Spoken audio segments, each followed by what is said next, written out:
한번 따라서 하겠습니다. 부활신앙. 저는 심하게 고민할 때가 있었습니다. 제 기억 속에서는 28살 때예요. 28살 때인데 결혼하고 나서 갑자기 죽음이 두려워지기 시작했습니다. 한 집사님의 교통사고가 일어나고 난 이후에 내가 정말 죽음을 향해서 달려간다는 사실이 수용이 안 되는 거죠. 수용이 안 돼. 그래서 내가 죽는다는 게 수용이 안 되는 거죠. 나는 반드시 내가 살아있는 동안에 예수님 모셔야 된다. 나는 절대로 죽어서는 안 된다. 죽음에 대해서 생각할 때마다 그렇게 두려움이 왔던 적이 있어요. 그런데 지금은 죽음에 대한 두려움에서 완전히 자유해졌어요. 할렐루야. 그리고 죽음에 대한 감동과 소망함이 생겼어요. 왜냐하면 부활의 확신이 제 안에 있기 때문에. 자, 이걸 제가 이제 지금 이 기본기 얘기할 때 단순하게 여러분들이 그렇게 이해하지 않았으면 좋겠어요. 구원의 확신이 있는 분들은 반드시 죄로부터 자유함이 있는 거죠. 할렐루야. 그러니까 죄송하지만 구원이 흔들리지 않는 사람들, 예수님께서 나를 위해서 죽으시고 나를 위해서 부활하셨다는 사실, 이 사실이 내가 믿어지는 사람은 절대로 흔들리지 않게 되어져 있어요. 이걸 저는 기본기라고 생각합니다. 그 다음에 이 사람은 놀라우게도 기도의 확신이 있어요. 내가 예수님의 이름으로 구원받았기 때문에 나에게 반드시 내가 기도하면 응답해 주실 것이라는 확신이 그에게 있어요. 그 말은 곧 내가 어떤 죄가 내 안에 있다 할지라도 나는 죄로부터의 자유함, 할렐루야, 하나님의 용서와 사랑, 그 안에 있는 이 확신이 내 안에 있을 수 있다는 거죠. 자, 이런 기본기가 갖춰질 때에 결국 뭐냐면 천국에 대한 확신을 가지게 됩니다. 그러니 내가 지금 구원의 확신이 있다면 사죄의 확신이 있고 기도의 확신은 내가 이 땅에 살면서 하나님의 은혜를 마음껏 누리면서 살아갈 수 있는 통로가 기도라고 하는 것입니다. 그런데 놀랍게도 이 사람에게는 반드시 미래가 보장되어 있다는 거죠. 그 미래는 어디냐? 천국이 보장되어 있다는 겁니다. 가보지는 않았지만 천국에 관한 내용들을 성경에 많이 기록해 놓고 있기 때문에 천국에 대한 확신이 있는 사람은 삶 속에 절대로 무너지지 않고 하나님의 인도를 받아갈 수 있다. 이게 마지막이 다섯 번째가 정말 중요하죠. 무슨 확신이냐? 부활의 확신인 거죠. 할렐루야. 이 부활의 확신 있는 사람은 정말 세상의 모든 것들을 초월하고 결국 끝까지 하나님을 바라보고 그리고 자기 신앙의 중심 가운데에 흔들림 없이 서 있는 사람, 그 사람이 어떤 사람이냐? 부활의 확신을 가지고 살아가는 사람이다. 할렐루야. 그래서 우리가 이런 거 있었어요.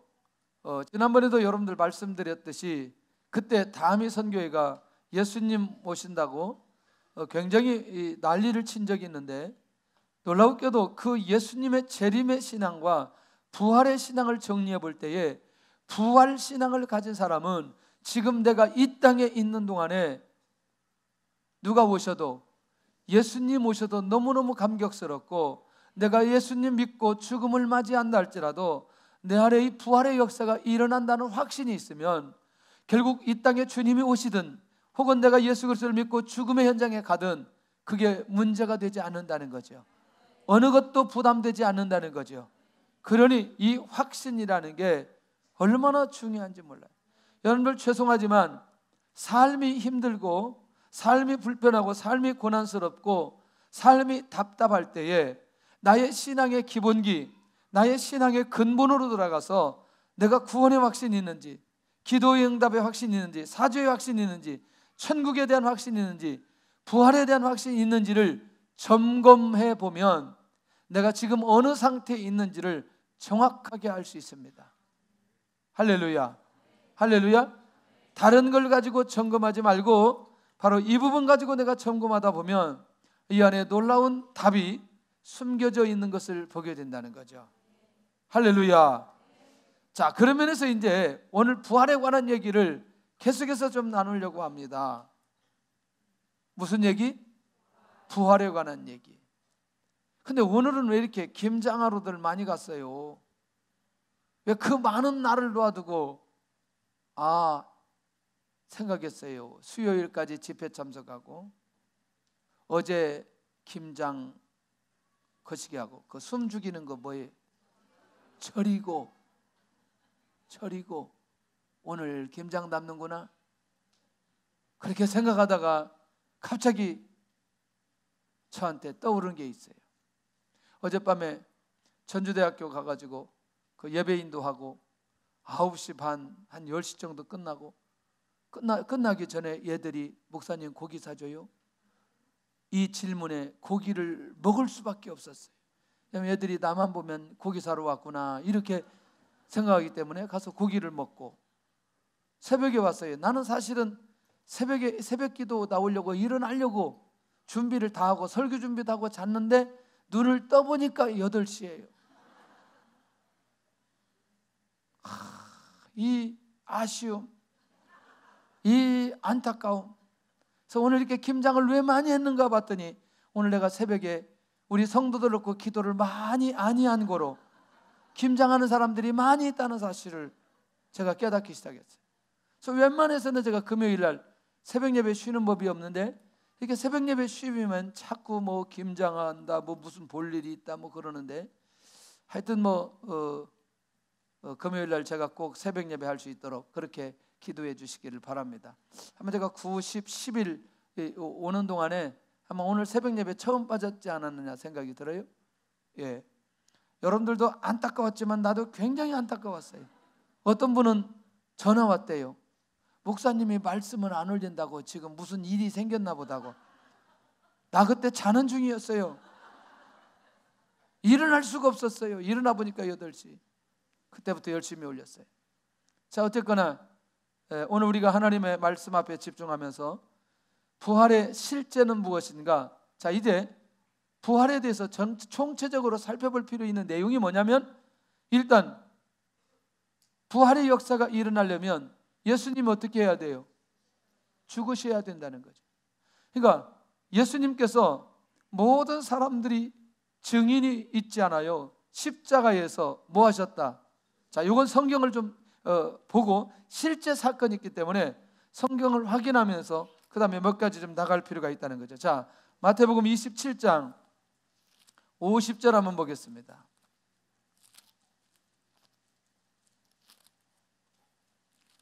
자, 27장 시작. 예수께서 다시 크게 소리 지르시고 영원히 떠나시니라. 다시 영원히 뭐 하시니라? 자, 그 말은 예수님께서 십자가에 죽으셨다, 죽으시지 않았다? 분명히 죽으셨다. 허다한 증인들이 예수님께서 죽으셨다는 사실을 모든 사람들이 다 알 수 있는 모습으로 영원히 떠나가시는 것들을 그들 앞에 보여주셨습니다. 그러니 자, 로마 군병들을 시켜서 예수님이 자꾸 죽은 지 3일 만에 뭐 한다는 얘기를 들었어요? 부활한다는 얘기를 들었어요. 그러니까 혹시 예수님의 제자들이 시체를 도둑질하고 가지고 예수님이 부활했다고 말하면 안 되니까 시체를 든든히 지켜야 된다. 그래서 경비병들을 동원해서 사흘 동안 굳게 뭘 지켜요? 무덤을 지키는 거죠. 무덤을. 왜? 주의 말씀이 이루지 못하도록. 64절 한번 보세요. 자, 64절 시작. 그러므로 명령하여 그 무덤을 사흘까지 굳게 지키게 하소서. 그의 제자들이 와서 시체를 도둑질하여 가고 백성에게 말하되 그가 죽은 자 가운데서 살아났다 하면 후에 속임이 전보다 더 클까 하나이다 하니. 여러분들, 예수님이 진짜 부활하셨다, 그들의 생각으로 예수님이 진짜 부활하셨다면 이전에도 예수님을 따랐던 사람들이 너무나 많은데 만약에 진짜 가짜로 그렇게 만약에 예수님이 부활했다고 하면 이 소요를 우리가 감당할 수 없으니 뭐하라? 무덤을 어떻게 지켜라? 굳게 지켜라. 할렐루야. 그러니까 나중에 시간이 지나고 나서 보면 예수님의 부활 사건이 누가 증인이 되는 거예요? 군인들이 증인이 된단 말이죠. 자, 어쨌거나 이렇게 굳게 지키는 상황은 예수님이 뭐 하셨기 때문에? 죽으셨기 때문에 지키는 거지. 맞잖아요. 이해되시죠? 그러니까 반드시 예수님은 죽으셨다는 거예요. 그런데 28장 2절에 한번 가서 보세요. 어떤 일이 벌어지는지. 안식 후 첫날입니다. 그러니까 지금의 주일날이에요. 사흘 지나고 나서 시작. 큰 지진이 나며 주의 천사가 하늘로부터 내려와 돌을 굴려내고 그 위에 앉았는데, 할렐루야. 자, 이제 본격적으로 부활의 현장을 보여주기 시작합니다. 그러면서 6절에 가서 이 천사가 막달라 마리아와 또 다른 마리아에게 정확하게 뭐라고 말씀하시느냐? 6절 시작. 그가 여기 계시지 않고 그가 말씀하시던 대로 살아나셨느니라. 와서 그가 누우셨던 것을 보라. 할렐루야. 자, 그러면 예수님의 부활 사건은 실제 예수님이 부활하셨다는 사실을 천사의 소리를 통해서 이 두 여인이 들었습니다. 확인했다는 얘기죠. 소리로 들었다는 얘기죠. 그런데 중요한 건 그들이 직접 무덤 안에 들어가 보니 예수님의 시체가 있다 없다? 없다. 그러면 듣고 확인했어요. 듣고 눈으로 확인했어요. 이걸 증인이라고 얘기합니다. 왜 두 여인이었느냐? 여러분들 죄송하지만 한 사람은 증인으로 당시에 인정을 받지 못하게 되어 있어요. 그래서 증인은 항상 몇 사람이어야 된다? 두 사람이어야 된다. 그러니 이 부활의 역사적인 현장도 몇 명이? 두 명이 직접 목격했기 때문에 이 부활은 실제적인 사건임을 우리에게 가르쳐주고 있다는 것입니다. 자, 제가 지금 이 얘기를 할 때에 우리가 이 부활을 모른다고 생각하지 않습니다. 예수님이 십자가에 죽으셨다는 사실을 모른다고 생각하지 않아요. 두 마리아가 오늘 예수님의 부활을 소리를 듣고 그 다음에 확인했던 사실은 그냥 성경에 보면 그냥 알 수 있는 내용이라는 거죠. 그런데 문제는 이 사건이 내 안에 믿어지냐는 거예요. 이 사건이 내 안에 확신으로 예수님이 부활하셨다는 사실이 정말 내 안에 확신으로 자리 잡고 흔들림이 없는 그런 믿음으로 내가 나아가는 사람은 놀랍게도 또 다른 부활의 역사를 믿음으로 바라볼 수 있는 역사가 일어나게 된다라는 사실이죠. 자, 그러면 두 번째는 부활의 계시. 자, 이제 지금 먼저 왜 부활의 실제를 얘기를 했냐면 이미 확인을 해놓고 가야 부활의 계시가 어떻게 이루어졌는지를 우리가 한번 살펴볼 필요가 있다는 얘기죠. 자, 이제부터 시선이 집중되어야 됩니다. 마태복음 16장에 가서 보면 바리새인들과 서기관들이 예수님을 시험하기 위해서 뭘 보여달라? 표적을 보여달라고 얘기합니다. 뭘 보여달라? 표적을 보여달라고 얘기합니다. 이것은 굉장히 중요한 의미가 있어요. 자, 당시에 예수님을 통해서 치유가 일어났습니다. 귀신이 떠나갔습니다.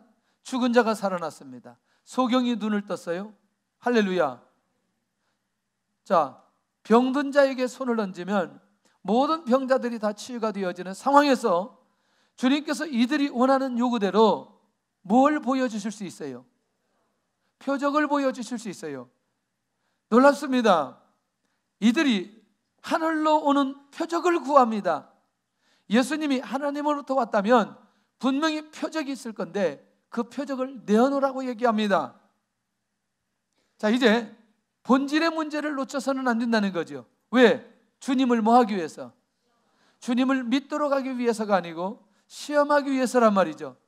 자, 그러니까 주님이 시대의 표적을 분별할 수 없다고 말합니다. 다시 말하면 날씨를 분별할 줄 알면서도 왜 시대의 표적은 분별할 줄 모르느냐, 이렇게 책망을 한다는 거죠.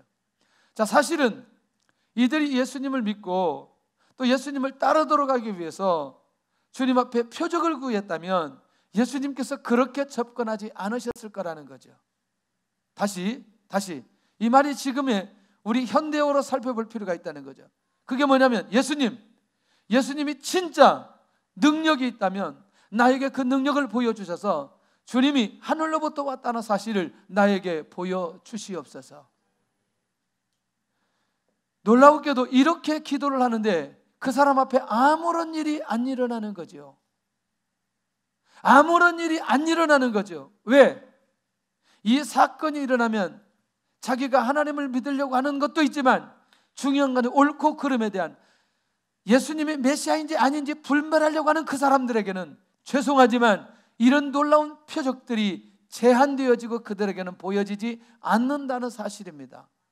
왜 그런지를 이해할 필요가 있어요. 조금씩 가면서 그러면서 주님이 뭐라고 말하냐면 믿음이 없는 악하고 음란한 세대라고 그들을 책망하고 있는 것을 보게 됩니다. 그들의 요구를 들으시면서 뭐냐?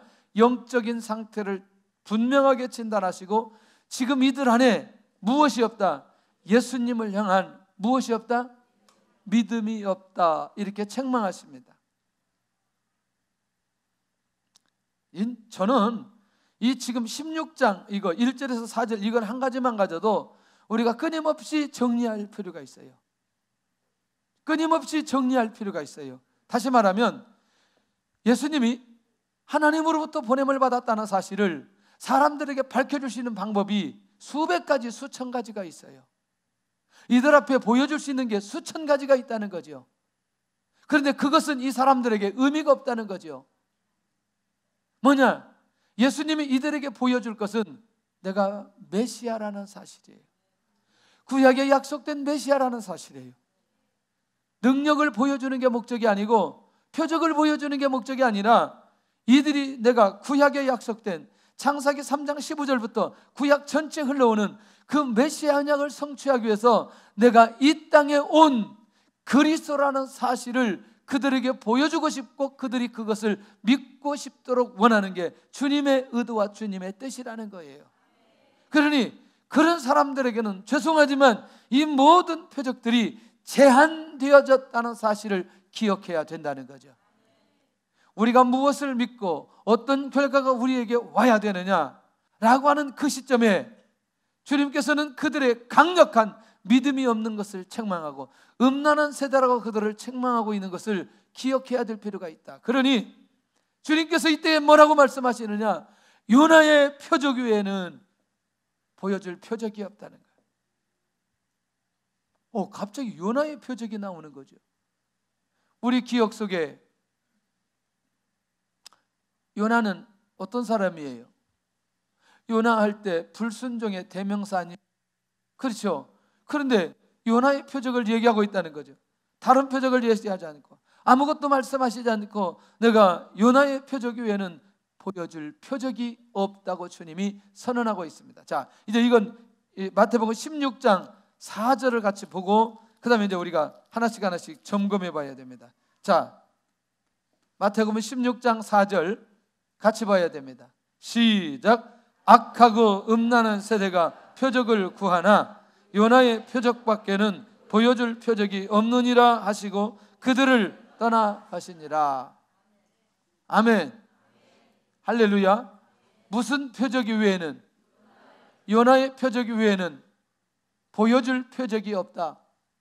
그들에서 그들에게 표적을 보여줬다, 안 보여줬다?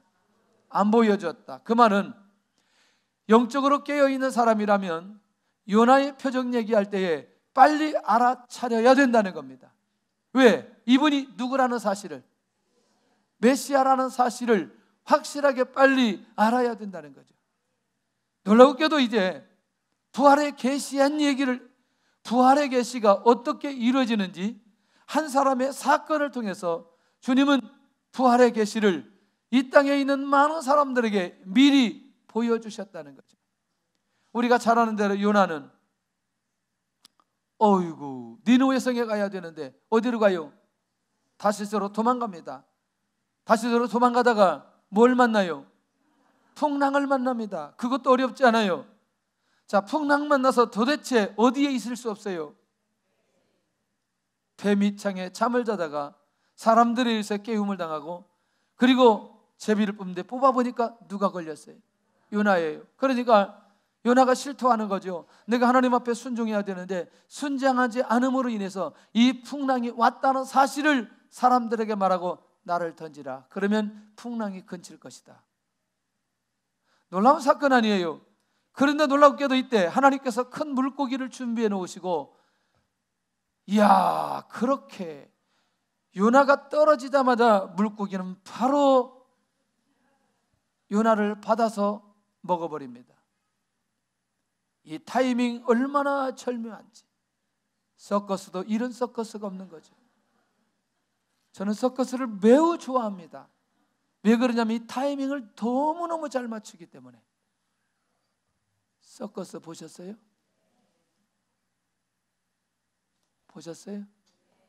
정말 재밌어요. 보통 재밌는 게 아니에요.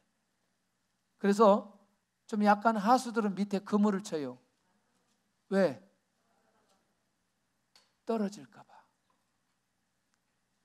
떨어질까 봐. 아, 그거 잊어버렸어요. 우리 그 국경에 그쪽 물 있는데 뭐예요? 그 댐 있고 우쪽에 쭉 저쪽에 올라가 보면 그런 걸 잊어버리기는.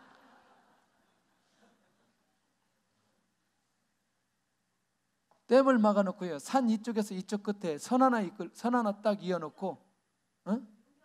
용경이요. 그런 걸 잊어버리고, 그런 걸.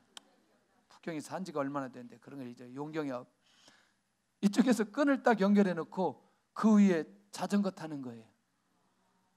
밑에는 수십 메타 물이고, 그리고 밑에서 우린 배 타고 저렇게 쳐다보는 거예요.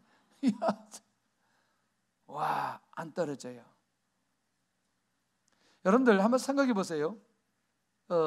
이 상황은 그게 사실 주된 것은 아니지만 이미 이 사건, 불순종한 요나지만 이 요나의 사건이 훗날 예수 그리스도의 부활 사건을 예표하기 위해서 요나서 2장이 기록되어지고 요나서 2장 사건이 이 현장에 기록된 것이라면 이건 놀라운 비밀이 이 안에 있다는 거죠.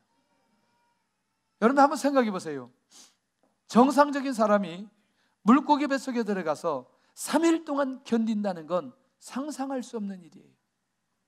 맞아요? 우리가 안 들어가 봤기 때문에 이게 참 얘기하기가 굉장히 곤란한데, 예? 이게 어떻게 설명할까요? 설명할 길이 없죠. 왜냐하면 정상적으로 뭐 해야 돼요? 소화되어야 돼요. 소화되어야 돼요. 이걸로 끝나야 돼요. 근데 요나가 물고기 뱃속에서 3일 동안 있는데 안 죽고 그 안에 있다는 게 놀라운 거지. 그렇게 느낌이 안 들어요? 이 사건 하나가 부활의 계시를 위해서 하나님께서 이 사건을 만든 것이라면 이건 놀라운 비밀이 이 안에 있다는 거죠. 할렐루야. 조금 더 가보면 결국 이 사건을 통해서 훗날 예수님께서 마태복음 16장 4절, 그때 요나의 표적 위에는 보여줄 표적이 없는데 요나가 며칠 만에 나오게 돼요. 3일 만에 나오게 되어집니다. 그것도 시간 딱 맞춰서 3일 만에, 그것도 어디에다 토해내요? 육지에다 토해냅니다. 그러면 이것은 앞으로 오실 메시아는 죽은 지 3일 만에 부활하신다는 사실을 명확하게 부활의 계시로 요나의 삶 전체를 이미 하나님께서 계획하시고 보여주셨다. 그러니 앞으로 오실 메시아는 반드시 죽은 지 3일 만에 부활하신다. 구약 성경을 이해한 서기관과 바리새인들이 이 얘기를 들으면 요나의 사건, 그러면 빨리 떠올려야 되는 게 물고기 뱃속 3일 그리고 밖으로 나오는 거, 그러면 결국 이것은 예수 그리스도의 부활을 말씀하고 있다는 사실을 주님께서 암시적으로 이들에게 선포했던 것을 보게 됩니다. 자, 구약 시대에는 그림자이기 때문에 이것이 부활이라고 하는 것을 정확하게 말하지는 않았지만 그것이 부활 사건임을 마태복음 16장 4절에 주님께서 직접 말씀해 주셨고, 그리고 그 내용대로 주의 부활의 역사가 일어나게 되어졌던 사건이라면 놀라운 거 아니겠어요? 예수님의 부활이 실제로 일어난 사건이라고 믿어져야 되지 않겠냐는 거예요. 믿어야 되지 않겠냐는 거죠. 자, 그래도 우리가 못 믿어질까 봐 부활의 모델 누구에 대해서 얘기하고 싶냐면 나사로에 대해서 우리가 얘기할 필요가 있어요. 이건 좀 내용을 봐야 돼요. 좀 가봐야 되겠습니다. 요한복음 11장 같이 찾아야 돼요. 좀 더웁지 않아요? 더웁죠? 에? 더웁죠?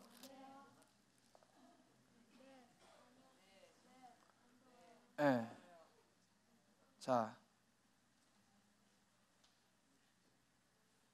17절 보겠습니다. 시작. 예수께서 와서 보시니 나사로가 무덤에 있은지 이미 나으리라. 상황 끝났죠? 끝났죠? 아니, 끝났다고 얘기하잖아요. 끝났어요. 자, 21절 시작. 마르다가 예수께 여짜오되 주께서 여기 계셨더라면 내 오라버니가 죽지 아니하였겠나이다. 그렇게 해놓고 22절에 뭐라고 말하냐면, 아니 내가 할게 내가. 그러나 나는 이제라도 주께서 무엇이든지 하나님께서 구하시는 것을 하나님이 주실 줄을 아나이다. 대단한 믿음이에요. 맞지요? 그러니까 23절에 예수님께서 뭐라고 말씀하시냐면 예수께서 이르시되 내 오라비가 다시 살아나리라. 지금 얘기했습니다. 예수님은 지금 살아나리라 그렇게 말씀하시는 거예요. 그런데 자, 마르다가 그렇게 믿음이 좋은 마르다가 24절 시작. 마르다가 이르되 마지막 날 부활 때에는 다시 살아날 줄을 내가 아나이다. 할렐루야. 할렐루야. 그러니까 25절 예수님이 드디어 기가 막힌 세계적인 말씀이 나오는 거예요. 시작. 예수께서 이르시되 나는 부활이요 생명이니 나를 믿는 자는 죽어도 살겠고 무릇 살아서 나를 믿는 자는 영원히 죽지 아니하리니 이것을 내가 믿느냐? 네, 저를 보셔야 돼요. 자, 내용은 이해하셨죠? 이제 무슨 내용인지 이해하셨죠? 주님께서는 지금 어떤 상황을 말씀하신다? 아니, 부활의 현재 상황이에요? 미래 상황이에요? 마지막 날의 지금이에요. 지금이에요. 누구에게 이렇게 얘기해요? 마르다에게 얘기합니다. 그런데 놀라우게도 부활을 믿지 않은 마르다의 대답이 마지막 날 부활에는 다시 살아날 줄 아나이다. 믿음이 있기는 있는데 이 마르다의 믿음은 지금이 아니고 이후의 믿음인 거죠. 그러니까 지금 예수님이 살아날 것이라는 사실이 살릴 것이라는 사실을 믿지 않는 거죠. 자, 다시 주님께서 뭐라고 말씀하시느냐? 나는 부활이요 나는 누구이다? 생명이다. 자, 이 말은 예수님이 십자가에 죽으시면 반드시 부활하신다는 사실을 선포하는 내용입니다. 누구의 사건 앞에? 나사로의 사건 앞에. 이것도 곧 있으면 예수님께서 십자가에 죽으실 사건을 미리 보여주시고 그리고 3일 만에 부활할 사건을 누구를 통해서? 나사로 죽음을 통해서 주님께서 확실하게 보여주시고 있다는 것입니다. 자, 그래서 부활 사건의 실제를 보여주는 이 나사로의 모습을 보면서 결국 뭐냐? 다른 사람은 몰라도 마리아 마르다는 그리고 나사로는 부활의 산 증인 아니겠냐는 거죠. 이 사실이 믿어지나요? 정말 이 사실이 믿어져요? 끝났어요. 아니, 저는 이해할 수가 없었어요. 왜 이해할 수가 없었느냐? 우리나라 무덤 외에는 가본 적이 없기 때문에. 우리나라는 사람이 죽으면 어떻게 해요? 에? 그냥 파묻어요? 일단 어디에다 넣어? 그렇지, 관에다 넣어, 관에다. 그리고 관에다 넣고 어떻게 해요? 파묻어? 못질을 한다니까. 계속 파묻기만 하는 게. 못질을 해, 못질을. 어? 얘는 또 화장한다 그래. 또 그때는 화장 안 했다니까. 자, 일단 그렇게 하고 경대로 덮어요. 그 다음에 뭐 해요? 그래, 파묻어. 이제 그렇게 파묻는 걸 좋아해가지고 흙으로 막 하고 밟고, 그 다음에 뭐까지 씌워요? 어? 뭘 붕대를 씌워? 그거를 봉을 씌우는 거지 이게. 뭘 유품이야. 조용히 하고 있어. 이제 도움이 안 돼 이놈들이. 자, 그러면 예를 들어서 이제 나사로야 나오라. 몇 가지 관문이 있어 지금. 어떻게 해야 돼? 관을 밀고 나와야 되는데 관을 어떻게 밀어 지금? 맞아요? 굉장히 이게 이해가 안 되면, 저는요 이스라엘 가기 전까지 제가 이해 안 된다고 여러 번 얘기했잖아요. 그리고 제가 이스라엘을 딱 갔다 와서 굴 속에서 나사로가 나왔다는 것도 하고, 그 천사가 아까 돌을 굴리고 그 다음에 굴 속에 들어갔다는 얘기, 그 무덤에 관한 그곳을 보고 난 이후에 제가 명확하게 이게 어떤 사건이 어떻게 진행됐는지, 왜 이스라엘은 매장 문화가 아니고 굴 문화인지를 그때 그 상황을 알고, 아하, 이거였구나. 자, 41절 보겠습니다. 41절 시작. 돌을 옮겨 놓으니 예수께서 손을 들어 우러러 보시고 이르시되, 아버지여, 내 말을 들으신 것을. 뭘 옮겨 놓으라고? 그러니까 지금 유대인들의 무덤은 우리 무덤이 아니고 뭐예요? 아니, 굴이라고 그러잖아요. 굴. 말을 아까 했는데도 돌이야.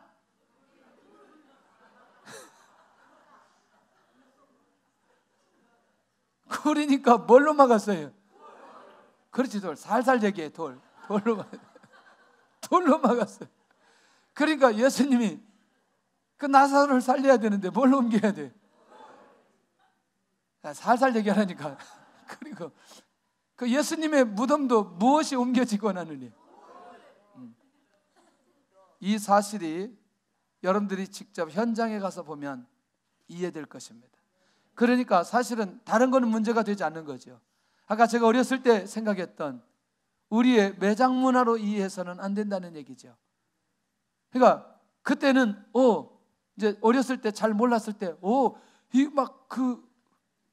뭘 밀고, 관을 밀고, 그다음에 지금 또 그 위에 뭘 밀고, 그렇지, 봉을 밀고.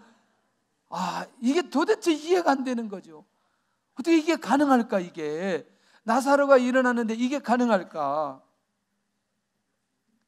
결국 이것은 모든 사람들이 이 상황을 지켜봤고, 그리고 그 자리 현장에서 일어나서 나오면 전혀 장애물이 없을 정도의 무덤이었던 것을 우리가 기억할 필요가 있겠다. 아마 이번에 이스라엘에 가면 이 무덤을 한번 꼭 봐야 된다고 생각해요. 이 무덤 가서 이 무덤 안에는 사람 시체가 몇 개가 들어가는지 한번 봐야 돼. 지난번에 제가 갔을 때는 6명까지 들어가더라고요. 이쪽 셋, 이쪽 셋. 그리고 그 안에 굴이 있고. 여러분들 귀신 들린 자가 어디에 있다고 그랬어요? 무덤 안에. 무덤에. 그 귀신이 거기 와서, 귀신 들 사람이 거기서 잔다니까요. 그냥 넘어가겠습니다. 빨리. 자, 그 말은 결국 이 부활 사건이 실제로 일어났다는 사실을, 누구의 부활이? 아니, 아까 지금 누구의 부활이? 여러분들 기억하시기를 바랍니다. 요나의 얘기를 통해서, 그 다음에 누구 얘기를 통해서? 나사로 얘기를 통해서 부활 사건에 대해서 이미 주님께서 예표하시고 모델로 보여주셨습니다. 자, 다시 우리 안에 다시 이 부활의 의미는 뭐냐? 드디어 예수님이 부활하셔야만이 복음 전파의 의미가 절대로 없어지지 않는다. 다시 말하면 영혼 구원될 수 있는 이 복음의 비밀이, 이 말씀이 절대로 헛되지 않는다. 누구의 부활로? 누구의 부활로? 예수 그리스도의 부활로. 1절부터 11절까지는 결국 예수 그리스도께서 부활하셨다는 사실을 직접 목격한 사람들의 이름들이 거기에 쭉 기록되어지고, 사도 바울이 이렇게 말합니다. 만삭되지 못한 나에게까지도 부활하신 주님이 나에게 나타났다고 말하고, 자기도 부활의 산 증인임을 고백하고 있다는 얘기입니다. 고린도 교회 성도들이 다른 건 다 믿는데 뭘 안 믿느냐? 예수 그리스도의 부활 사건을 잘 믿지 않음으로 인해서 이 교회의 모든 성도들이 이 부활 신앙을 갖기를 원하는 그 마음이 바울 사도 안에 있었던 것을 보게 된다는 거죠. 저는 오늘 이 얘기를 계속하면서 우리가 이 부활이라고 하는 걸 지식적으로 들을까 봐, 부활이라는 것을 그냥 이해하고 끝날까 봐, 부활이라고 하는 것을 인식하고 끝날까 봐 그게 제일 고민되는 겁니다. 정말 오늘 이 예수 그리스도의 부활이 오늘 어떤 의미가 있는지 한 가지씩 한 가지씩 정리하면서 우리 안에 확실한 부활 신앙이 필요하다는 거죠. 결국 이 말이 뭐냐면 하나님의 산 증인으로, 다시 산 증인이라는 사실을 인정받게 된다. 이 말이 좀 복잡한 얘기인데, 결국 우리가 누구의 산 증인이다? 예수 그리스도의 부활을 선포하고 복음을 선포하는 이 부분에 증인이라는 사실을 인정받게 되어진다는 거죠. 누가 부활했던 것 때문에? 예수님께서 부활하셨던 그것이 우리가 증인으로 인정받는데 조금도 부족함이 없다는 거죠. 그러니 그리스도를 위해서, 그리스도를 증거하기 위해서 하나님의 나라를 확장하기 위한 이 사명이 우리 안에서 헛되지 않다라는 사실을 이 부활 사건으로, 부활 신앙으로 우리가 확인할 수 있다는 겁니다. 세 번째, 15장 17절에는 우리의 믿음이 헛되지 않는다는 겁니다. 할렐루야. 누구의 부활로 인해서? 예수 그리스도의 부활로 인해서 우리의 믿음이 절대로, 그래서 이제 우리는 구원과 천국에 대한 소망을 가지고 살아가는데 절대로 흔들리지 않게 되어진다는 겁니다. 오늘 우리가 부활 신앙을 갖는 분들 모두 다 우리의 믿음이 헛되지 않은 사실을 이 부활 사건을 통해서 우리에게 명확하게 가져다 줄 때에 이 부활 신앙만큼은 우리의 삶 속에 흔들리지 않기를 원합니다. 흔들리지 않기를 원합니다. 할렐루야. 할렐루야. 복음을 증거해야 될 이유, 우리의 이웃들이, 우리의 부모들이, 우리 형제들이 예수님을 믿어야 될 결정적 이유는 이 부활 사건 때문이라는 거죠. 그래서 15장 18절에 그리스도 안에 잠자는 자들이 망하지 않는다는 거예요. 이건 이제 봐야 됩니다. 15장 18절, 고린도전서 15장 18절을 같이 봐야 됩니다. 이게 얼마나 중요한지. 자, 이제 예수 그리스도를 믿고 죽음을 맞이한 사람들, 자, 시작. 또한 그리스도 안에서 잠자는 자도 망하였으리니 무엇이 없다면 부활이 없다면. 그런데 부활이 있기 때문에 그리스도 안에 잠자는 자들이 망했다, 망하지 않았다? 망하지 않았다. 죄송하지만 예수님 믿고 구원받은 사람들, 그리고 그 영혼의 부르심을 받은 사람들은 반드시 부활의 역사가 일어날 줄로 믿습니다. 그들이 절대로 망하지 않은 자는 사실을 우리가 기억하고 믿음으로 받을 필요가 있다는 것이죠. 그러니까 믿음으로 구원받고 믿음으로 하나님의 인도받는 그런 소망함이 우리 안에 있어야 된다는 거죠. 할렐루야. 그리고 결국 우리 모두가 예수님의 부활로 부활을 소망을 가지고 살아가게 되어졌다. 다시 예수님의 부활로 우리도 무엇에 대한 소망이? 부활에 대한 소망을 가지고 살아가게 되어졌다. 그런 면에서 예수 그리스도의 부활은 우리의 신앙의 절대적이라는 사실을 놓치지 않아야 된다는 거죠. 우리가 최종적으로 가져야 될 신앙은 부활 신앙인 것을 우리에게 가르쳐주고 있는 거 아니냐는 거죠. 그래서 예수님의 부활은 모든 잠자는 자들의 무엇이 되었다? 첫 열매가 되었다. 그러니 이 말은 앞으로도 모든 그리스도 안에 죽은 자들이 뭐 하게 된다? 두 번째, 세 번째 열매의 역사가 일어나게 된다는 사실입니다. 진짜 믿어져요. 정말 믿어지냐고요. 예, 이 부활의 의미가 나에게 있어서 어떤 의미인지, 내가 지금 신앙생활을 하고, 내가 지금 복음을 증거하고 하나님의 나라의 일을 하고, 그리고 내가 어떤 일을 진행해도 그것이 헛되지 않는다는 사실을, 이 부활신앙 하나로 모든 것들을 세워갈 수 있다는 사실을 놓치지 않아야 된다는 거죠. 저와 여러분들이 가장 큰 축복을 받은 건 바로 이 부활의 역사가 우리의 삶 속에 일어날 것이라는 하나님의 놀라운 축복이 저와 여러분들에게 주어진 거 아니냐는 거죠. 그런 면에서 나는 부활의 확신이 있는가? 부활의 확신이 있는가? 고민되어지면 끊임없이 기도하시기를 바랍니다. 끊임없이 고민하기를 바랍니다. 두 번째, 나는 부활의 증인인가? 첫 번째, 나는 부활의 확신이 있는가? 그렇다면 나는 부활의 증인인가? 증인으로 살아갈 수 있기를 바랍니다. 할렐루야, 할렐루야.